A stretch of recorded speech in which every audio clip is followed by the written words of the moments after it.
let's get into the best regions to buy dual and multi-income properties. And I'm going to start with a few different regions, but I'll get into the reasons why of each of them. And it has a lot to do with where they are in the market cycle, and also particularly, this is probably 50% of it, the council regions they're in and what you can do with the dwellings. So the first one by far, in my opinion, is the Central Coast of New South Wales. And the reason for this is because the council itself is actually quite development pro for these sorts of assets. There's plenty of homes there that are multi-unit dwellings, with a house and granny flat, house and studio, houses as multi-dwelling income properties as well. The council's very, very development pro. Similar to Newcastle, which is my second one, and Wollongong too, they both are as well. But the key difference between those three is that the Central Coast particularly has definitely dwellings with bigger land lots on them that suit multi-income dwellings a lot more than especially the Newcastle, and especially in a Wollongong. There's generally smaller lots, particularly in Newcastle, that make it quite hard to build a multi-income dwelling property on there. So council is the councils in both of them are development pro, but Central Coast is development pro, plus has the land to do it as well. And these properties as well, I actually find it a little bit easier to source them than in other locations, and they generally perform pretty well as well. So that's definitely my number one. As I said, Newcastle and Wollongong are number two. Newcastle will have more capital growth, just the ability to find one is a lot harder. Same as Wollongong, it is a bit more expensive as well, so the yield isn't as good. That's the other reason. And on top of that as well, not only that in Wollongong too, I'd say Shell Harbour is quite similar to the Central Coast, just the capital growth isn't as good. But they are pretty good. But because Wollongong's a bit more expensive, the yield isn't quite as good. It's probably just under Newcastle as well in terms of a dual or multi-income dwelling property, should I say. Sydney, I've got in brackets some parts. So Sydney does, because it's in New South Wales, allow developments in terms of house and granny house, studio, multi-dwelling properties quite easily. But it's some parts because, first things first, council regions in Sydney can be an absolute pain in the arse about this.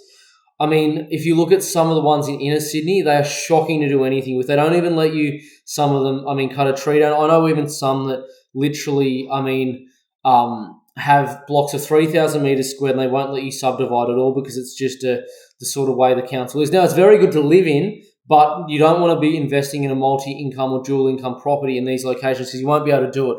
Whereas others are quite pro at it. But also the thing with Sydney as well to consider is that the price point is also something as well. So it's very hard in an expensive market to get like 4.5+% yield, even on a multi-income property, because the price point is so high. So that's the thing with Sydney, is it's probably only about 3 or 4 council regions I'd even consider in Sydney of doing it, just because of the way it kind of works and what you can do with the property. That's also, just consider that in Sydney. There are definitely some parts that are good.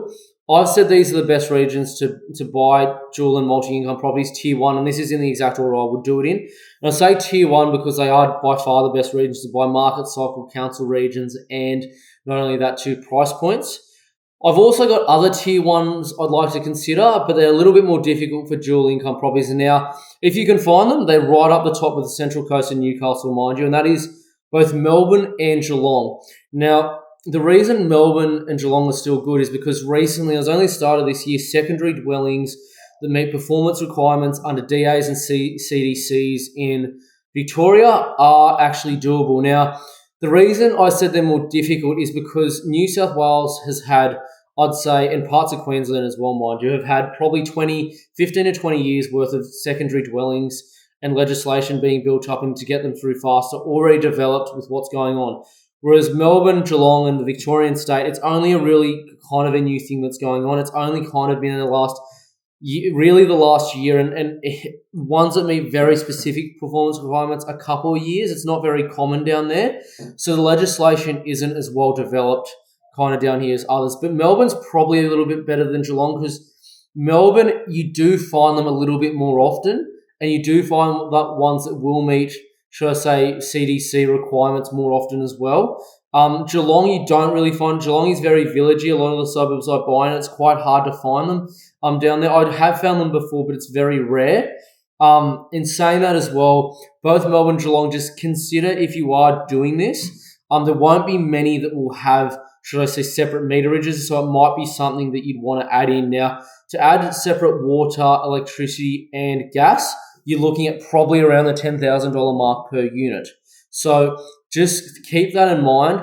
I have picked up ones that have already this stuff, but they're exceptionally rare. They're very hard to find. So they are great locations to buy in here. They're just not as well developed as somewhere like New South Wales or Queensland, particularly New South Wales, because they are definitely a new thing in both Melbourne and Geelong. But I mean, still very good locations to consider for dual and multi-income properties.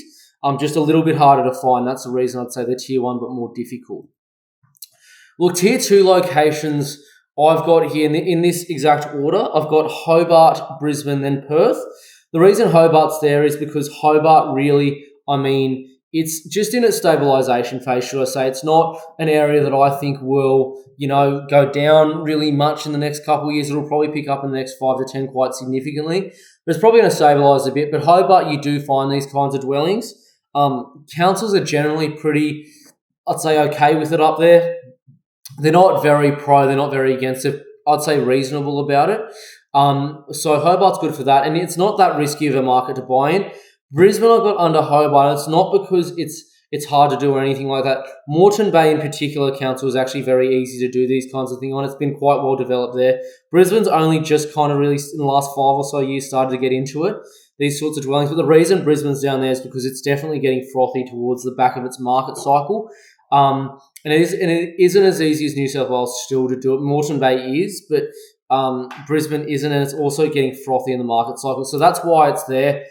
Perth is the number 3 one in the tier 2 section I've got there, and simply because Perth is obviously very frothy in terms of where it is in its market cycle. So, I mean, I'm expecting Perth, I think it's within its winner's curse phase of the market cycle. So, I mean, that's why it's there. And there are people that put granny flats in Perth, multi-dwelling income dwellings in Perth. It is common. A lot of dwellings on also larger blocks that you can do it. The only thing I'd say is because there's a lot of land around Perth and it still does cost quite a bit in Perth too, there's not that many buyers also that want to buy these sorts of dwellings in Perth either, because it's a younger city and it's a lot more of a developing kind of, it is a major city, but it's still more developing than probably our East Coast counterparts. So that's something about Perth as well. And the resale value really isn't there in Perth, whereas in Sydney, Melbourne, Brisbane, it kind of is. So it's not kind of is, it is, to be honest. But Perth, it's not. You don't see it very often. So you have a very much so shrinking buyer pool in a market that's very much so towards its winner's curse phase of the market. So that's why it's the bottom of tier 2 that I've got it there.